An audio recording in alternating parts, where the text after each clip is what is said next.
يا أمي أقطف دوما أحلى الزهر سار تعطر كل البيت تنتظر قدومك.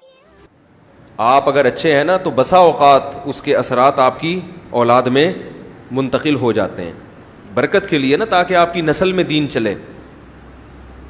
سورہ کہف میں ہے کہ خضر علیہ السلام جب جا رہے تھے ایک دیوار گرنے والی تھی, لوگوں نے بے اکرامی کی, اس کے باوجود حضرت خضر نے اس دیوار کو سیدھا کر دیا. موسیٰ علیہ السلام نے پوچھا کہ جن لوگوں نے برا سلوک کیا ان کے ساتھ اچھا سلوک, جنہوں نے اچھا سلوک کیا ان کے ساتھ برا سلوک, یہ سمجھ میں آنے والی بات نہیں ہے. تو انہوں نے برا سلوک کیا, ان کے ساتھ اچھا سلوک, کی دیواریں سیدھی ہو رہی ہیں. تو انہوں نے فرمایا کہ یہ دیوار کے نیچے خزانہ ہے یتیم بچوں کا.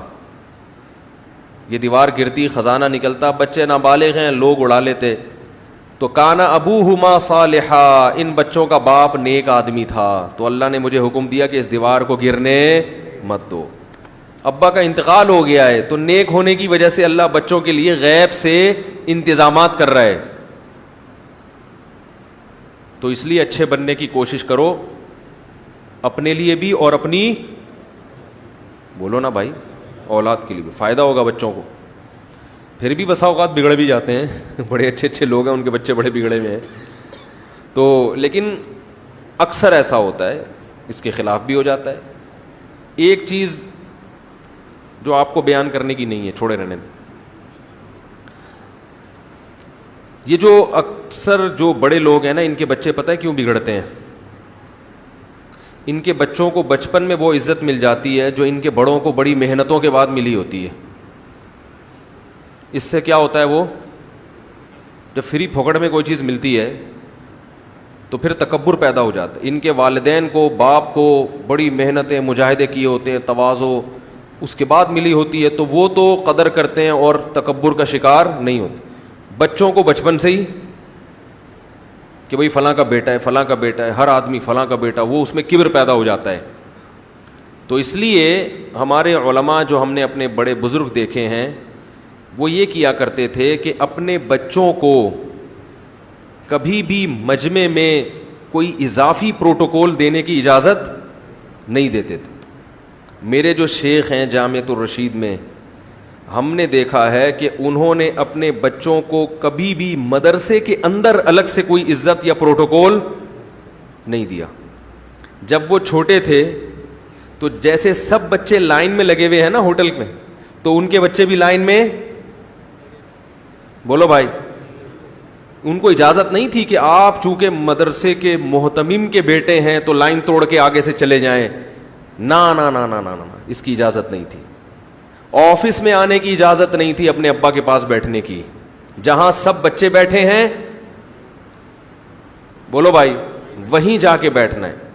گھر میں محبت, گھر سے باہر محبت تو ہے, جو لوگ اضافی پروٹوکول دیتے ہیں اس کی قطعاً اجازت نہیں. کسی استاذ سے بدتمیزی کی قطعاً اجازت نہیں کہ تم محتمم کے بیٹے ہو تو اب تم کسی بڑے استاذ سے بدتمیزی کرو یا شکایت لگاؤ, یہ نہیں.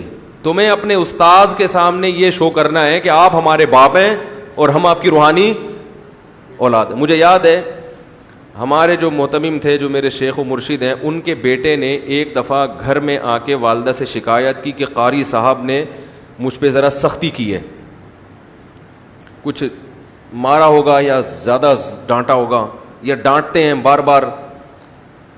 تو گھر میں آ کے والدہ کو بتایا, والدہ نے کہا ٹھیک ہے میں آپ کے ابو کو بتاؤں گی. والد صاحب آئے, ہمارے جو شیخ تھے ان کو بتایا کہ بھئی وہ مدرسے میں بچے پہ کیا ہوئی ہے, ذرا سختی ہوئی ہے, ڈانٹا ہے قاری صاحب نے یا مارا ہے. تو انہوں نے کہا اچھا ٹھیک ہے.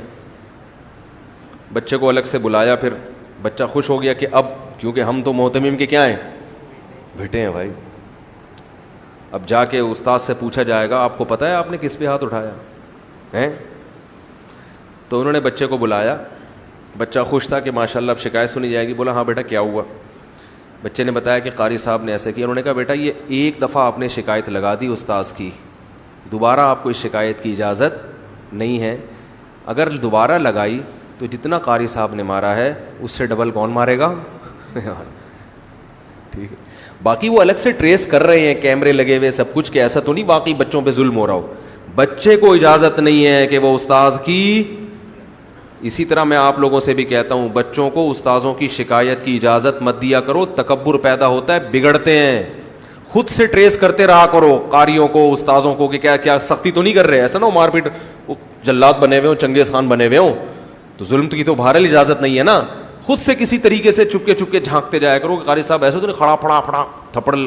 بعض قاری ایسے جلاد ٹائپ کے ہوتے ہیں, وہ تو اس سے بہتر ہوتا ہے کسی چنگیز خان سے پڑھا لے انسان, حقیقت بتا رہا ہوں.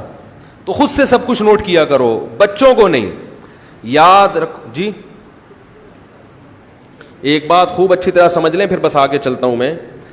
دیکھو بچے کی جو بچپن میں تربیت ہے نا, کوئی اتنی مشکل نہیں ہے, چند ٹیکنیکل پوائنٹ ہوتے ہیں, اس کو پکڑ لو.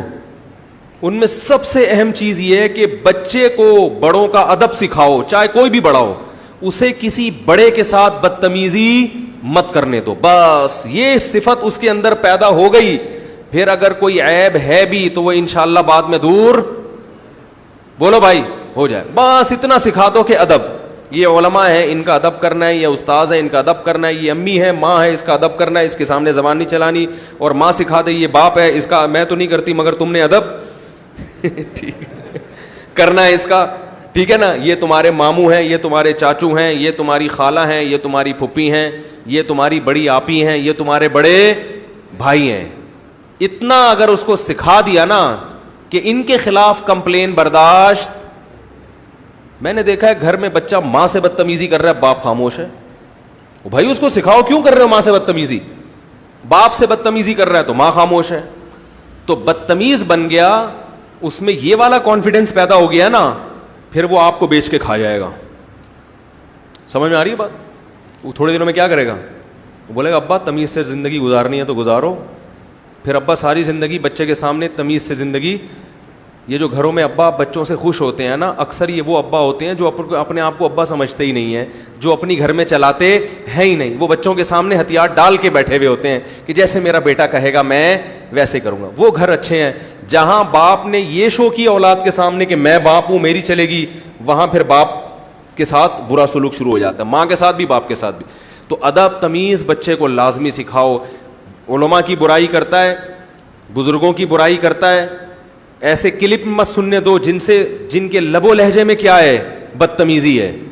بچوں بہت جلدی اثر لیتے ہیں, نیگیٹو چیزیں مت سننے دو ان کو, زیادہ کیا تھوڑی بھی نہیں سننے دو.